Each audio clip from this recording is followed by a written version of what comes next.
Skenarionya bisa macam-macam ya. Satu sisi kalau kita baca, bisa saja ini merupakan anasir dari komunisme.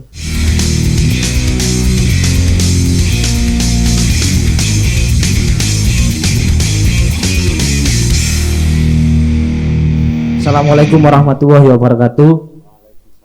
Selamat sore para pemirsa sekalian. Ya, kali ini kita kedatangan tamu dari Ketua PCNU Kota Surabaya, Bapak Dr. Kiai Haji Muhyiddin Zuhri MAG. Kita akan berbincang-bincang tentang RUU HIP yang kemarin dan sekarang masih ramai diperbincangkan. Saudara-saudara sekalian, nanti kita akan menyampaikan hal-hal yang akan disampaikan oleh Ketua PCNU. Ada beberapa hal yang nanti akan saya pertanyakan kepada panjenengan, Pak Ibin. Yang pertama, pandangan panjenengan terkait dengan RUU HIP, kemudian statement dari PCNU, dan juga kemarin surat yang telah diluncurkan oleh PCNU kepada pemerintah. Dari tiga hal itu barangkali ada yang mau ditanggapi, monggo. Iya, jadi pembahasan RUU HIP ini merupakan sesuatu yang sebenarnya tidak perlu, sehingga harus dihentikan ya, karena pertama bahwa seperti kita ketahui Pancasila ini sudah final seperti yang ditetapkan pada tanggal 18 Agustus, dan itu rumusannya sudah termaktub di dalam preambul pembukaan Undang-Undang Dasar 1945. Kita tahu bahwa Pancasila yang disahkan dan ditetapkan itu mengalami proses kesejarahan ide dan gagasan, baik itu yang disampaikan oleh Pak Karno pada 1 Juni maupun ketika dirumuskannya Piagam Jakarta pada tanggal 22 Juni. Semua itu adalah proses sebelum akhirnya menjadi satu kesepakatan bersama. Dalam bahasa kita itulah muahadah, satu kesepakatan bangsa yang ingin merdeka dan memiliki dasar yang kokoh, yaitu yang kemudian kita kenal dengan Pancasila. Sebab itu kalau kita melihat RUU HIP itu sangat kental dengan penonjolan terhadap satu segmen sejarah perumusannya, yaitu bertolak atau mengedepankan atau menonjolkan momentum pidato Bung Karno atau gagasan-gagasan disampaikannya pada tanggal 1 Juni tentang Ekasila, tentang Trisila, yang itu akan sangat potensial untuk menggugah kembali satu sentimen ideologis, dan itu tentu akan rentan menimbulkan resistensi, dan faktanya sudah terjadi.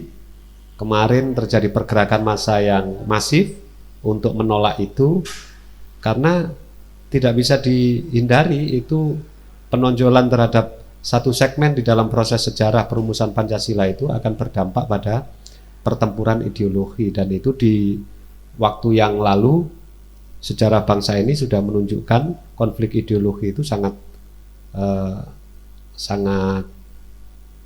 membawa dampak yang merugikan kita sebagai bangsa, merusak persatuan.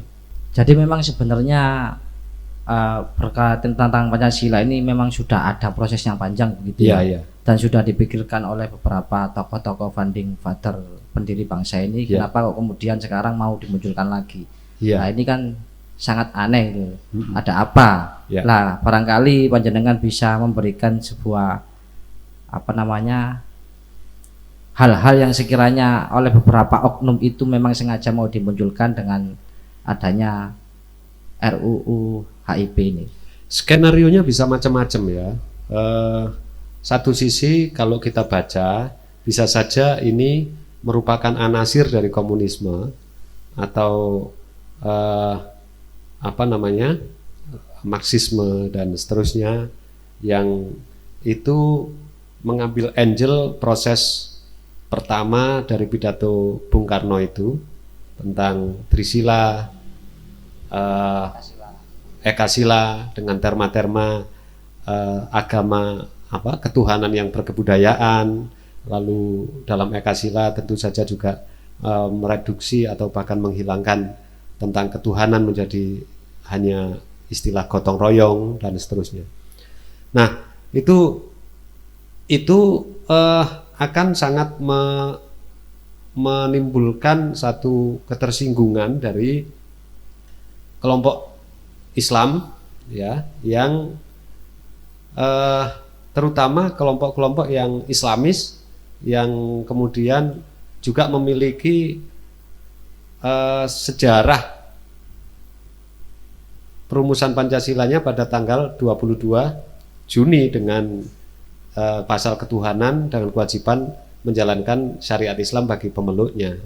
Karena itu ini pasti berbenturan.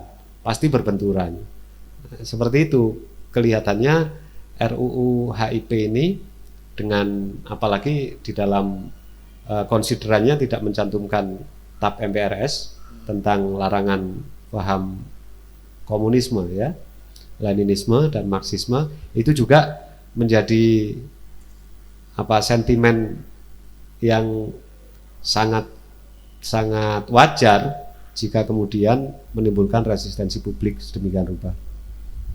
Tadi panjenengan menyampaikan tentang Trisila ataupun Ekasila ini kan memang dulu pernah terjadi, bahkan adanya sebuah pemberontakan di negara ini, baik itu komunis maupun yang Islamis tadi.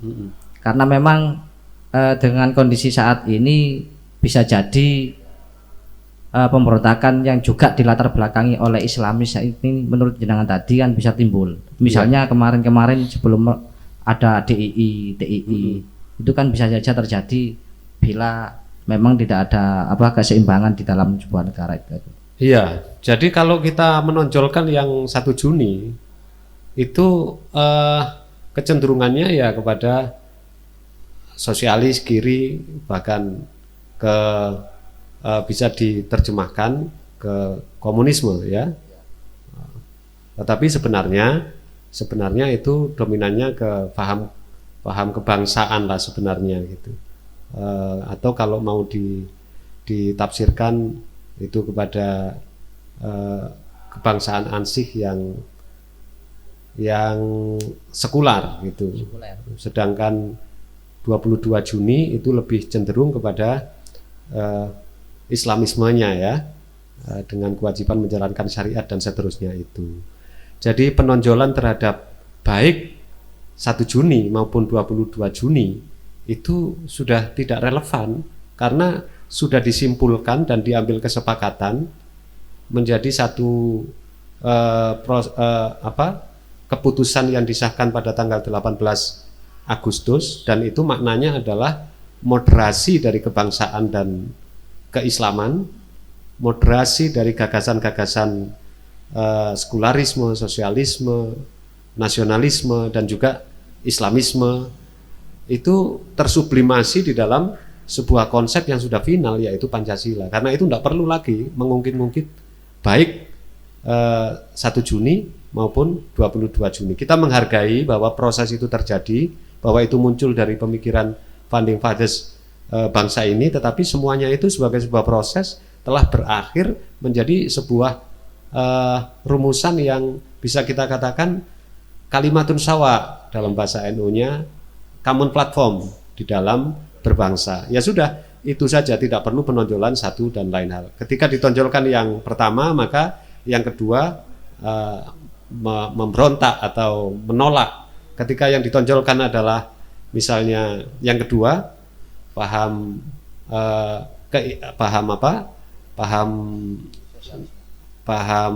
Islamisme, bahwa menghendaki bahwa negara ini harus menjadi negara Islam dan seterusnya, khilafah, maka akan terjadi penolakan. Karena itu harusnya tidak usah ditonjol-tonjolkan di dalam kesejarahannya, tetapi hasil finalnya saja. Ya berarti Pancasila ini menurut jenengan ideal lah, Iya, iya. daripada nanti timbul lagi hal-hal yang sekiranya itu membuat bangsa ini runtuh. Iya. Baik itu Trisila, Ekasila, bahkan ada lagi ini namanya Asusila, ini kan bahaya. Iya, iya. Nah, terus selanjutnya berkaitan dengan pandangan-pandangan PCNU ini tentang RUU HIP ini.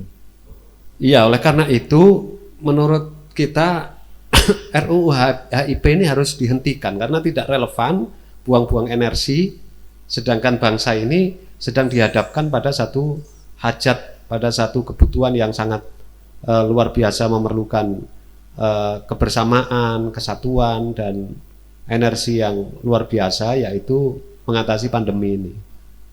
Nah, jadi tidak perlu untuk membahas RUU HIP ini sama sekali, sehingga menurut saya harus dihentikan, harus dicabut dari agenda Balegnas, yaitu pembahasannya memang harus dihentikan. Ini adalah inisiatif DPR. Saya kira pemerintah juga tidak perlu untuk melanjutkan menanggapi draft tersebut, dan DPR kita harapkan, kita desak untuk supaya menghapus ini dari agenda pembahasannya. Saya kira itu di satu sisi, dan sisi yang lain kita mengharapkan semuanya kemudian menahan diri, ya. Kita tahu bahwa gerakan aksi-aksi massa yang sudah ada, dan mungkin saja pihak-pihak tertentu yang memiliki agenda politik kekuasaan dan juga ingin menunggangi gerakan-gerakan itu untuk mengkampanyekan ideologi tertentu yang justru bertentangan dengan Pancasila, dan ini akan memperkeruh keadaan. Saya kira semuanya harus menahan diri, hentikan pembahasan RUU HIP, dan juga tidak perlu lagi ada aksi massa yang sangat rentan untuk ditunggangi kelompok-kelompok kepentingan yang saya sebutkan tadi. Dua itu. Satu, kelompok kepentingan yang punya agenda politik kekuasaan, menggulingkan kekuasaan yang sah dan seterusnya. Yang kedua adalah agenda untuk menumpangi aksi ini dengan ideologi yang justru bertentangan dengan Pancasila. Ya, tadi jenengan sempat menyinggung bahwa memang sudah menyampaikan aspirasi melalui administrasi surat kepada pemerintah. Apa enggak sekalian saja yang DPR ataupun pejabat yang ada di elit ini perlu disurati semua atau gimana? Saya menyampaikan ini secara umum, ya, pihak-pihak yang terkait dan khususnya atau umumnya juga warga bangsa ini, supaya semuanya menahan diri, baik yang punya inisiatif untuk menyusun dan membahas RUU HIP itu, juga masyarakat yang tidak setuju, menolak, sehingga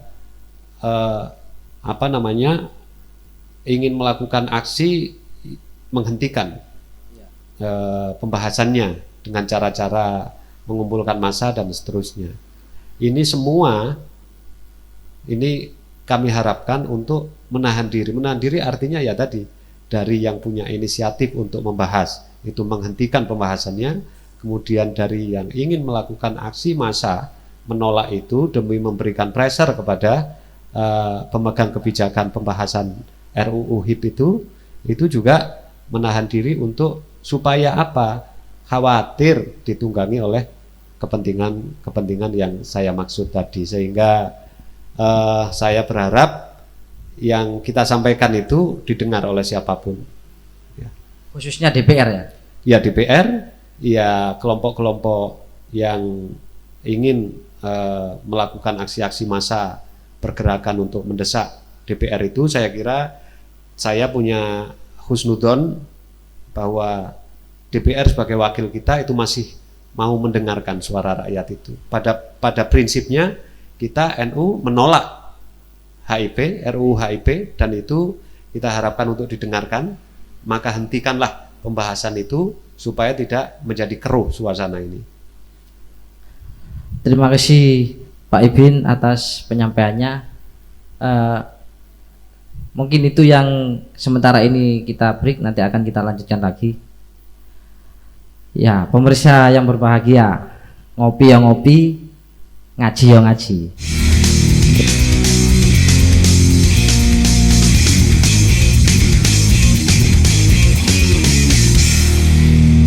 Ya, kita lanjutkan lagi diskusi kita dengan Bapak Muhyiddin Zuhri. Ini yang terakhir Pak, closing statement yang panjenengan mau sampaikan terkait dengan surat yang kemarin sudah meluncur, kira-kira penegasan ataupun apa yang juga Pak, monggo. Jadi faktanya inisiatif DPR RI untuk membahas RUU HIP ini telah menimbulkan resistensi, menuai polemik dan sorotan tajam dari masyarakat luas sehingga menimbulkan aksi massa, dan secara substansial sama juga dengan perasaan dan pemikiran Nahdlatul Ulama, sebab RUU HIP ini ingin menonjolkan kembali satu segmen di dalam kesejarahan gagasan dan perumusan Pancasila, padahal Pancasila itu sudah final sebagaimana disahkan 18 Agustus.